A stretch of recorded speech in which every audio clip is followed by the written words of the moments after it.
말씀은 마태복음 21장 12절에서 13절 말씀으로 변화와 발전이 되는 신앙, 이런 제목으로 말씀 선포하겠습니다. 오늘도 오직 예수님입니다. 우리는 건강한 믿음으로 주님의 기쁨이 되어야 됩니다. 이것이 우리의 신앙인의 목표이고 나가야 할 방향입니다. 왜요? 우리 주님은 우리의 믿음을 보시기 때문입니다. 그러므로 신앙은 변화와 발전이 계속 이루어져야 되는 것입니다. 이것이 개혁입니다. 믿음에는 크게 두 가지가 있는데요, 하나는 구원의 믿음입니다. 이는 내가 죄인됨을 인정하고 예수님을 나의 구주, 생명의 구주로 믿고 고백하는 것입니다. 내가 죄인임을 인정하고 나를 구원하실 분은 오직 예수님이시다, 예수님이 나의 생명의 구주시다, 이를 믿을 때에 구원의 은혜가 있습니다. 이 믿음은 크고 작은 게 없습니다. 그냥 그 믿음 자체로 구원을 얻는 것입니다. 또 하나의 믿음이 있는데요, 그건 생활의 믿음입니다. 이 생활의 믿음은 이미 구원받은 자가 하나님의 자녀로 살아가면서 이런 사건 저런 사건 부딪히며 수많은 현상 속에서 살아갈 때에 염려도 있고 걱정도 있고 불안도 있고 두려움도 있고 이러한 많은 감정과 여러 소용돌이 속에서 믿음을 가지고 하나님이 살아계시고 지금도 우리 가운데 주님이 함께 하신다는 믿음 가지고 다들 두려워할 때 평안을 얻고, 다들 슬퍼할 때 기쁨을 얻고, 다들 절망할 때 소망을 얻는 그런 믿음, 이런 믿음을 뭐라고 말씀하냐면은 산 믿음이다, 큰 믿음이다 그랬어요. 그런데 믿음을 가졌으면서도 여전히 의심하고 여전히 불평하고 여전히 염려하고 여전히 두려워하는 자에게 주님은 믿음이 적은 자들아. 이 생활의 믿음은 큰 믿음이 있고 적은 믿음이 있어요. 죽은 믿음이 있고 산 믿음이 있어요. 그래서 예수 그리스도를 통해서 구원받은 우리는 이 생활 속에서 살아가는 믿음이 하나님이 우리와 임마누엘 하신다는 확신 속에서 우리 주님이 인정하시는 큰 믿음, 산 믿음 가지고 살아야 될 줄 믿습니다. 주님은 우리의 믿음을 보시고 책망도 하시고 우리의 믿음 때문에 기뻐하시고 감동도 하시는 것입니다. 그러므로 우리의 믿음도 늘 변화와 발전이 이루어져야 되는 것입니다. 이것이 바로 신앙의 개혁입니다. 오늘은 종교개혁주일이자 우리가 성례주일로 드리고 있습니다. 뜻깊은 주일을 맞이해서 먼저 우리의 신앙이 변화와 발전을 이루어서 우리 주님의 기쁨이 되어야 되겠고, 예수님의 살과 피를 경험하면서 온전히 더욱더 새롭고 주님이 원하시는 정결한 믿음, 건강한 믿음으로 나아갈 수 있는 복된 계기가 되기를 원합니다. 어느 목사님이 신앙의 건강진단이라는 이런 제목으로 글을 보내오셨어요. 참 읽어보니까요, 가슴 뭉클합니다. 어느 권사님이 계셨는데 우리가 의료보험공단에서 나오는 건강검진 있잖아요. 그런데 평소에 병원에도 안 갔고 늘 건강했기 때문에 이거는 2년 만에 나오는 거지만 몸이 건강치 않은 사람에게나 해당되는 것이지 나에게는 필요 없다 싶어가지고 그냥 그런 건강검진도 받지 않았습니다. 그러던 어느 날 밥을 먹었는데 소화가 좀 잘 안 되는 거예요. 그래서 약을 먹다가 병원을 찾아갔는데 의사 선생님이 위내시경을 좀 해보자는 거예요. 그랬더니 이 권사님이 얘기하기를 저는 그런 거 필요 없습니다. 위내시경 지금까지 잠깐 소화가 안 되는 것 뿐이지 한 번도 아파본 적도 없고 병원 가본 적도 없다고, 위내시경 이런 거 필요 없으니 그저 소화제나 영양제나 좀 주시면 좋겠습니다. 의사 선생님이 얘기를 한 거예요. 그랬더니 의사는 건강할 때 건강을 지키는 거니까 그래도 좀 불편한 몸으로 잠깐 오셨으니까 그래도 내시경 한번 해봅시다 해서 결국은 억지로 내시경을 한 거예요. 그런데 이게 웬일입니까? 이 위에 암세포가 가득해가지고요, 더 이상 위를 쓸 수가 없는 거예요. 그래서 서울에 있는 큰 병원으로 갔습니다. 근데 치료 시기를 놓쳐가지고요, 위를 통째로 다 잘라내고 그리고 그 식도로 바로 직접 그 연결하게 되는 이러한 급처방을 했습니다. 그런데 권사님은 암세포가 온몸이 전이되어 가지고 항암 치료도 결국은 의미가 없고, 그렇게 건강했던 그분이 내시경을 검사하자고 해도 저는 내시경 필요 없습니다, 그냥 소화제나 좀 주시면 좋겠습니다 했던 이분이 얼마 후에 돌아가셨어요. 여러분, 병든 몸을 그대로 두면 안 됩니다. 병들었는데도 병든 줄도 모르고 나는 괜찮다고 생각하는 거, 이게 심각한 것입니다. 병든 몸을 그대로 두면 저절로 고쳐지는 게 아니고 점점 악화되고 심각해지기 때문입니다. 그런데 이보다 심각한 것은 바로 영적인 병입니다. 믿음이 병드는 것입니다. 믿음이 병들고 타락하면 큰일 납니다. 육신의 몸이 병드는 것도 위기고 위험이지만, 교회가 병들고 성도들의 신앙이 병들고 타락하는 거, 이것이 더 큰 위기라 그 말입니다. 우리의 몸이 병들 때 고쳐야 되는 것처럼 믿음이 병들어가는 것을 바로 알고 고쳐야만 된다 그 말입니다. 500여 년 전에 천주교가 이미 죽어 세상을 떠난 그들이 성자 칭호를 하고 있는 성자를 숭배하는 그 제성절 명절을 지키고요, 그리고 각종 우상을 섬기고요, 하나님의 말씀보다 교황의 말을 더 우선 두고요, 그리고 세상에 큰 성당을 지으려고 돈을 모으려고 면죄부라는 것을 판매해가지고 이만한 죄를 지은 사람은 이만큼, 예를 들어서 100만 원, 큰 죄면 1000만 원, 더 큰 죄면 1억, 이 면죄부를 판매해가지고 이걸 사면 죄가 해결된다는 이 사기를 쳐가지고 대성당을 지은 거 아닙니까? 이렇게 골마 터질 대로 터지고 타락할 대로 타락하고 부패할 대로 부패했던 이 천주교, 이 천주교와 맞서서 싸워서 이건 아니다 하고 개혁해서 나오는 게 바로 프로테스탄트 개신교 아닙니까? 그때 당시에 종교개혁의 5대 강령, 소위 5대 솔라라고 그러죠. 그 중에 가장 중요한 게 뭡니까? 솔라 스크립투라, 오직 성경이에요. 오직 성경, 오직 말씀, 오직 말씀. 교황도 아니고 전통도 아니고 그 어떤 것보다도 가장 먼저는 오직 하나님의 말씀이라는 것입니다. 그리고 솔라 스크립투라, 오직 그리스도예요. 오직 예수예요. 오직 예수. 솔라 그라티아, 오직 은혜. 공로 때문에 구원받는 게 아니고, 어떤 공덕을 쌓아야 구원받는 게 아니고, 어떤 행위로 구원받는 게 아니고, 구원은 오직 은혜라는 거예요. 그리고 솔라 피데, 오직 믿음이라는 거예요. 그는 죄사함을 받기 위해서 고해성사도 해봤고, 그 계단을 무릎 꿇고 올라가고 내려가고 하면서 최대한 고행을 해봐서 무릎이 깨지도록 아팠지만 평안이 없었어요. 그런데 성경을 통해서 깨닫기를, 오직 믿음으로 살리라, 믿음으로 의인으로 인정받게 되고 믿음으로 산다는 이 말씀, 오직 믿음, 이게 바로 개혁의 아주 중심이었습니다. 또 하나는 솔라 데오 글로리아입니다. 오직 하나님께 영광입니다. 하나님께 영광, 이게 바로 종교개혁의 소위 5대 솔라, 5대 강령입니다. 그런데 그렇게 부패하고 골마 터졌던 천주교를 상대로 우리가 개혁되고 건강한 신앙 말씀으로 돌아가자 하고 프로테스탄트 개신교가 탄생해서 지금까지 왔는데, 오늘날 교회와 성도들의 모습을 보면 500여 년 전에 타락했던 천주교 못지않게 곳곳에서 병들어가고 악취를 풍기고 있는 모습이 얼마나 많습니까? 하나님께 영광을 돌려야 되는데 오히려 영광을 가리고 사람들에게 덕을 잃어버리는 추한 모습들이 곳곳에서 너무나도 많이 일어나고 있는 게 지금의 현실입니다. 이제는 우리가 신앙을 새롭게 개혁하고 변화시켜야 할 중대한 과제가 우리 앞에 놓여져 있습니다. 여러분, 개혁은 다른 거 아닙니다.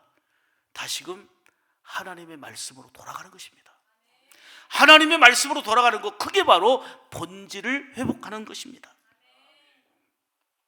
예수님께서 오늘 본문을 보면 성전에서 장사하는 자들을 보면서 분노하시며 상을 뒤엎어버리고 쫓아내시는 이런 장면이 나옵니다. 이 모습을 보면서 내가 지금 예배드리는 모습, 내가 믿음을 가지고 있으면서 신앙생활하는 모습이 주님이 기뻐 영광 받으시는 모습인지, 아니면 정말 주님이 마음 아파하고 근심하는 모습인지, 아니면 오늘 본문처럼 내가 그토록 사랑과 은혜를 주었건만 너는 어찌 이러냐 하고 분노하시는 모습인지를 한번 돌이켜 볼 때에, 하나님의 말씀의 거울에 우리 자신을 비춰 볼 때에 우리 자신부터 진정한 개혁이 일어날 수 있는 계기가 될 것입니다. 오늘 본문을 보면 성전 안에서 짐승을 파는 사람들, 돈을 바꾸는 사람들, 비둘기 파는 사람들이 나옵니다. 예수님 당시 모든 남자는 절기가 되면 제사를 드리기 위해서 예루살렘 성전으로 올라와야지만이 됐습니다. 이때 반드시 제사 드리기 위해서 두 가지가 필요했는데, 두 가지를 가지고 와야 되는데, 하나는 하나님께 드려야 될 흠없는 그 번제물입니다. 짐승입니다. 짐승. 또 하나는 성전세입니다. 이 두 가지는 반드시 가지고 와야 됐습니다. 그런데 예루살렘 근처에 있는 사람은 상관없지만 먼 곳에서 와야 되니까 그 번제드릴 소중한 그 짐승들을 가져오기가 번거롭단 말입니다. 그러니까 성전 주변에서 번제드릴 그런 짐승들을 판 거예요. 편의를 제공하기 위해서. 그리고 그 당시 로마 지배를 받고 있었던 때이기 때문에 로마 화폐를 썼단 말이에요. 그런데 성전세는 유대 화폐를 이제 성전세를 내야 되니까 유대 화폐로 성전세를 바꿔주는 거예요. 이제 그 성전세 드릴 수 있도록 교환하는 거예요. 여기에서 이때에 제사장들과 이 상인들이 담합해가지고 완전히 장사꾼이 돼버린 거예요. 하나님께 드릴 수 있는 귀한 소중한 그 편의를 제공하기 위해서 했던 것이 담합해가지고 여기서 부당 이득을 취한 거예요. 그러니까 그야말로 하나님께 드려야 될 재물을 가지고, 예를 들어서 이제 5만 원에 팔아야 될 것을 막 50만 원, 100만 원 이런 식으로 하고 부당 이득을 취하고, 그 화폐를 바꿔주면서 부당 이득을 취하는 등 부패와 타락으로 가득하니까 주님이 이 모습을 보시고 분노하시며 뒤엎어버린 거예요. 그러면서 뭐라고 말씀합니까? 13절에 보면 내 집은 만민이 기도하는 집이라 하였거늘 너희는 강도의 구려를 만드는도다. 하나님의 거룩한 성전에서, 기도하고 예배해야 될 성전에서 강도짓 하고 있구나, 책망하신 거예요. 그렇다면 이 본문의 상황으로만 끝나면 안 돼요. 오늘 우리가 드리는 예배, 우리가 주님 앞에 서 있는 모습이 정말 우리 주님이 마음 아파하고 분노하실 모습은 없는지, 그것을 알고 도려내고 그것을 씻어내고 그것을 새롭게 하는 것이 바로 개혁이고 변화 아니겠습니까? 누구를 탓하기 전에 하나님 앞에서 내 예배가 참된 모습인지, 내가 구원받은 하나님의 자녀로서 생활의 믿음이 우리 주님을 감동시킬 만한 그런 믿음으로 살고 있는지를 다시 한번 돌이켜보자, 그 얘기예요. 형식적이고 종교적인 관습에 따라 드리는 습관적인 예배는 아니었습니까? 그저 비나이다 비나이다 복 주옵소서, 건강에 복도 주시고 우리 자녀 잘 되게 해주시고 사업도 잘 되게 하시고, 그냥 주술신앙 기복신앙으로 살고 있지는 않습니까? 내가 예배 드리는 이유도 그저 복 받기 위해서 기복신앙으로 물들어 있지는 않습니까? 이미 우리는 구원의 복을 받았고 이루 말할 수 없는 독생자 예수 그리스도까지 주시기까지 아낌없는 은혜와 복을 이미 받았고, 그 은혜에 대해서 감사 반응으로 드리는 게 예배고, 주의 은혜 생각하면 너무너무 감사해서 찬송하고 헌금하고 우리의 몸과 시간을 드리는 것이 신앙생활인데, 헌금을 드려도 복을 받으려고 드리고 예배를 드려도 복을 받으려고 드리고, 그저 기복적인 신앙으로 아직도 일관하고 있지는 않는지요.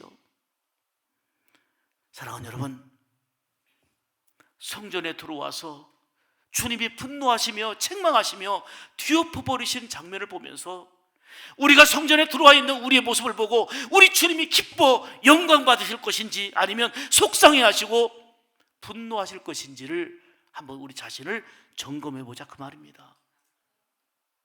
내 안에 위가 다 망가져가고 암세포로 찌들어 있는데도 불구하고 저는 괜찮아요. 한 번도 병원도 안 갔고 건강하거든요. 그냥 소화제나 주세요.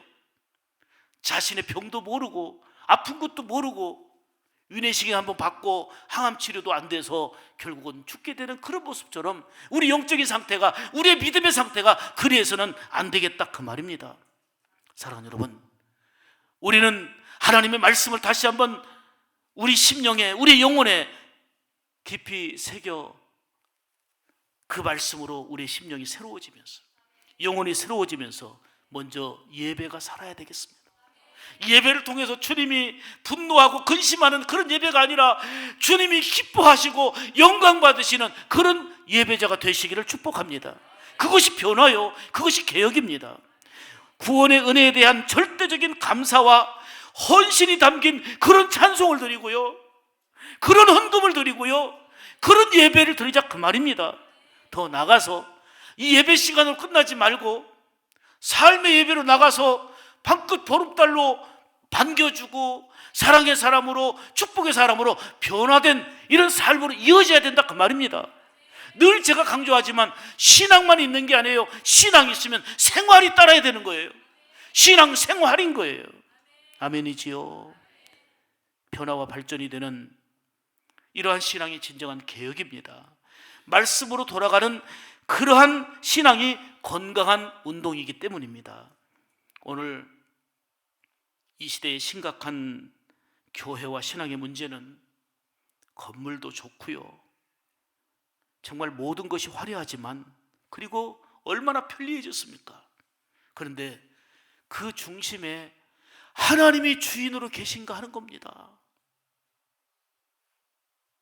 솔로몬이 온 마음과 정성 다해서 하나님의 비전을 건축했어요. 건축해서 봉헌할 때에 하나님께서 영광 받으시면서 이렇게 말씀하셨어요.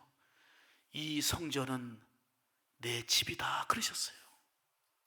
솔로몬이 봉헌하는 성전을 하나님이 기뻐 영광 받으시면서 거기에 내 눈을 두겠고 내 이름을 두겠고 내 마음을 두겠고 그런 내 성전이다 그랬어요. 그렇다면 저의 소원은 이거예요. 우리 샘물교회 이 성전이 우리 성도들을 보면서, 야, 여기는 내 마음을 두는 성전이다, 내가 영원히 이름을 두는 성전이다, 내 성전이다, 이러한 주님의 음성을 듣기를 원해요. 이런 하나님의 음성 듣기를 원하는 거예요. 이보다 교회가 더 확장되어지고 사람 수가 많아도 하나님이 주인 되시지 않으면 아무런 의미가 없다, 그 말이에요. 하나님이 주인 되시는 그런 내 신앙, 이러한 예배가 살아있는 성전, 이게 바로 개혁인 것입니다. 머리 두들르고 외친다고 개혁이 아니고요, 네 안에 있는 들보를 보라. 남 속에 있는 티를 보면서 하지 말고 네 안에 있는 들보를 보며 가슴을 치고 회개하라, 회개하라. 이것이 개혁의 출발점인 거예요. 오늘의 문제는 나는 괜찮은데 네가 잘못됐어, 나는 옳은데 너가 문제야, 이렇게 하니까 개혁되는 게 아니고 원수가 되는 거고요, 서로 극한 싸움만 일어나지 하나도 해결되는 게 없어요. 가면 갈수록 더 피폐해지고 더 치닫는 갈등과 분쟁으로 갈 뿐이에요. 진정한 해결은 예수님 십자가를 통해서 품으신 것처럼 내 가슴을 치며 회개하고 변화의 물결을 일으킬 때에 이 사람도 저 사람도 그리고 환경도 변화가 일어나는 그런 역사가 임하게 될 줄로 믿습니다. 사랑하는 여러분, 이 시간도 우리에게 들려주시는 하나님의 말씀을 귀담아 들어보세요. 내가 거룩하니 너희도 거룩하라. 여러분, 교회가 거룩해야 돼요. 교회가 거룩성을 잃어버리면 끝이에요. 주님은 우리를, 성령이 우리 안에 계시는 성전이라 그랬어요. 우리 몸은 성전된 몸이에요. 그러므로 너희 성전된 몸을 거룩하게 사용하라 그랬어요. 이것이 바로 변화와 발전이 이루어지게 되는 참된 개혁이다, 그 말입니다. 제가 잘 못 봤던 전도지인데요, 이 전도지가 있다는 것을 제가 사진으로 발견했어요. 박군의 마음이라는 전도지입니다. 지금 화면에 보이는 전도지인데, 박군의 마음, 이게 이제 제 마음, 여러분의 마음으로 이제 이해하시면 돼요. 사람 마음에 있는 악한 죄를 7가지 짐승으로 표현해서 하나님의 성전된 마음으로 회복해야 됨을 이 전도지를 통해서 잘 보여주고 있는 내용이에요. 박군의 마음에 예수님을 모셔서 7가지 짐승 같은 이 죄악이 떠나고 거룩한 마음으로 변화되는 거, 예수님의 은혜 가운데 마음의 변화가, 마음이 새롭게 되고 변화되는 거, 그거를 지금 표현하고 있는 내용이에요. 여기에 있는 짐승은 7가지인데 하나는 개구리입니다. 말이 많고 거짓말을 잘한다 하는 그런 의미입니다. 또 하나는 공작새입니다. 다른 사람을 무시하고 교만하다는 그런 의미입니다. 또 세 번째 그 짐승은 뱀입니다. 배신하고 간교하고 이간질을 잘하는 뱀. 그 다음에 염소인데요, 고집이 세고 잘 싸우는 이런 의미입니다. 다섯 번째는 호랑이인데요, 혈기를 잘 부리고 분노하는 그 짐승으로서 호랑이를. 그 다음 여섯 번째는 돼지인데요, 미련하고 욕심이 많다, 이런 의미입니다. 그리고 일곱 번째는 거북인데요, 게으르고 나태하다, 이런 상징으로 7가지 짐승을 이 박군의 마음이라고 표현하고 있어요.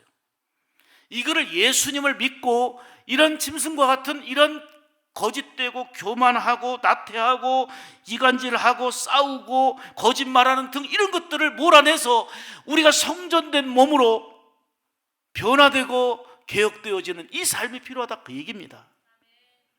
예수 믿었어도 여전히 우리 마음 안에는 박군의 마음과 같이 7가지 짐승이 자리 잡고 있는 이런 모습은 아닌지를 돌아보면서 예수님을 통해서 새롭게 우리의 마음이 변화되고 새로워지는 그런 은혜가 있어야 될 줄로 믿습니다. 이것이 바로 변화와 발전을 이루는 신앙이요, 건강하게 개혁되는 모습이다 하는 말씀입니다.